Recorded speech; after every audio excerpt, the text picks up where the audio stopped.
Bonjour à tous. Est-ce qu'il faut craindre une récession aux États-Unis? C'est la question à laquelle on va essayer de répondre aujourd'hui. Il y a beaucoup de négativité en ce moment sur justement les risques d'une récession aux États-Unis. Et donc la publication, les publications économiques dont le taux de chômage sont loin de garantir une contraction de l'activité. Attention toutefois aux effets en fait richesse négatifs en cas de chute durable des marchés. Et donc, une récession, c'est un événement plutôt rare. Petite définition, c'est pas un simple ralentissement de la croissance économique. Le National Bureau of Economic Research, donc l'institut américain chargé de les déceler, n'en a relevé que 23 depuis le début du siècle dernier. La dernière datant notamment de 2020 était très courte, ça durait 2 mois, et très particulière car liée notamment à la pandémie de Covid-19 qu'on connaît tous. Et donc en moyenne, depuis 1945, il faut voir que la durée de contraction de l'économie est de 10,3 mois et celle d'expansion de 64,2, donc voilà, du plus bas au plus haut d'activité. Et donc le bureau se base sur un ensemble d'indicateurs économiques et financiers et pas uniquement sur la simple contraction du PIB américain de trimestres consécutifs, comme le font la plupart des économistes. Donc le travail est donc plus précis mais nécessite davantage de temps d'analyse. Donc évidemment, craindre une récession, il suffit souvent de peu de choses, surtout ce mois d'août pour perturber les investisseurs. Il suffit de un ou deux indices économiques mal orientés, ça suffit pour faire craindre le pire et on a vraiment de la volatilité sur les marchés. Et donc la publication des statistiques de l'emploi américain de juillet avec la hausse notamment de 0,2 points de pourcentage du taux de chômage et celle aussi du repli de l'indice d'activité ISM manufacturier à 46,8 ont relancé en fait les craintes justement d'une récession.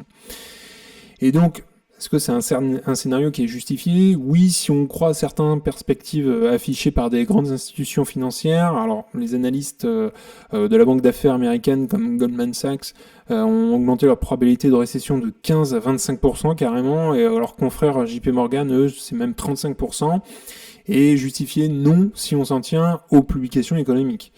Donc, il va falloir suivre évidemment tout ça et comment la Fed aussi oriente un petit peu sa politique. Et notamment, la Fed d'Atlanta ne croit pas non plus à une récession. Son modèle tape sur une croissance du PIB de 2,5% en rythme annualisé pour le troisième trimestre sur la base des informations économiques disponibles au 1er août. Pour autant, en fait, les économistes ne se voilent pas la face. L'économie américaine, évidemment, on le sait, est ralentie depuis plusieurs mois. Elle est affectée par les hausses passées aussi des taux directeurs. Ils traînent aussi, ils gardent leur taux assez élevé en ce moment. Et Jérôme Powell l'a dit notamment à travers les différentes réunions. La croissance est de 2,8% au deuxième trimestre et est jugée élevée, même elle est en net retrait par rapport au taux de 4,9 et 3,4% des deux derniers trimestres de 2023. Donc quelques risques exogènes aussi, c'est l'excès d'épargne des ménages accumulé pendant la pandémie de Covid, elle a largement été consommée et surtout que le solde est concentré sur les ménages aisés et non pas ceux qui ont la propension à consommer plus, à consommer la plus élevée. Et donc le taux d'épargne est désormais aujourd'hui proche des standards américains qu'on connaît. Les taux de défaut sur les cartes de crédit augmentent à 3% au premier trimestre, il serait revenu au plus haut depuis 2011. Je vous montrerai un petit graphique tout à l'heure, ce sera peut-être un peu plus aussi visible.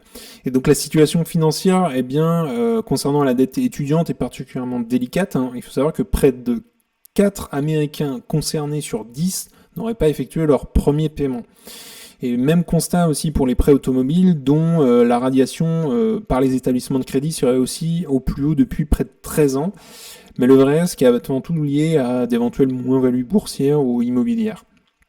Donc, si la croyance de l'imminence d'une récession se renforce ou si la situation au Moyen-Orient s'embrase, évidemment, les bourses reculeront inévitablement. Et or, 30% de la population américaine, il faut savoir, détient un portefeuille d'actions d'une valeur supérieure à 500 000 $. Donc, un effet richesse négatif aura évidemment un impact élevé sur la consommation des ménages. Donc, attention, en cas de retournement durable de l'emploi aussi, du nombre de chômeurs, pour être incités à puiser dans leur bas de laine et vendre des actifs, ce qui renforcerait le repli des prix des actifs et donc les moins-values potentielles. Donc le marché du travail américain est un sujet central évidemment. Il va falloir suivre évidemment surtout toutes ces données économiques qui vont sortir là bientôt, août, septembre. Il va vraiment falloir suivre toutes les données et voir dans quel sens part aussi l'économie américaine. Alors je vous ai mis justement 3 petits graphiques. L'économie elle stasse mais elle ne cède pas hein, si on regarde. Là on voit c'est le surplus d'épargne qui a été largement consommé. Hein, on le voit, on est monté à un pic de 32% de taux d'épargne aux États-Unis pendant la Covid. On a une rebaisse et on est remonté à 25 et on voit très clairement que on est sur des plus bas. Hein, ça a été consommé cette épargne. Hein. Déjà on est à 3-4 aujourd'hui en termes d'épargne. En France, on est plutôt sur du 16% en moyenne, donc ça n'a rien à voir. L'activité manufacturière, elle recule. J'en ai parlé tout à l'heure. Hein, on était sur des plus hauts pendant la période Covid, c'est pareil. Là, on est sur des points plutôt bas, 46,8. Et on voit la baisse, hein, clair et net. On était sur 50, on est passé à 46 en quelques mois. Et puis le taux de chômage aussi qui se redresse. Alors, on a eu un gros taux de chômage aux États-Unis forcément pendant la période Covid. Et puis on a redescendu en dessous les 4 et on a repassé la barre des 4. Donc il y a un petit regain voilà, en termes de taux de chômage. Alors si on regarde un petit peu les données en ce moment aussi, j'aime bien regarder les taux d'intérêt, les projections, on est à 5,5. Voilà, donc il y aurait certainement 1 à 2 baisses de taux d'intérêt, il va falloir suivre ça, est-ce qu'annonce aussi Jérôme Powell dans les prochaines réunions. Est-ce qu'il y aura juste 25 points ou alors est-ce qu'il y aura 50 points de base de baisse au mois de septembre, on suivra tout ça, peut-être 2, suivant là, en fonction de ce que décide Jérôme Powell. Et si on regarde en termes d'inflation, on était à 3% voilà, en juin. Les projections sont à 2,8 pour le mois de septembre et puis une baisse plus fulgurante hein, pour décembre à 2,3. On reviendrait sur justement ce que recherche la Fed, c'est le 2% d'inflation et on y serait en 2025.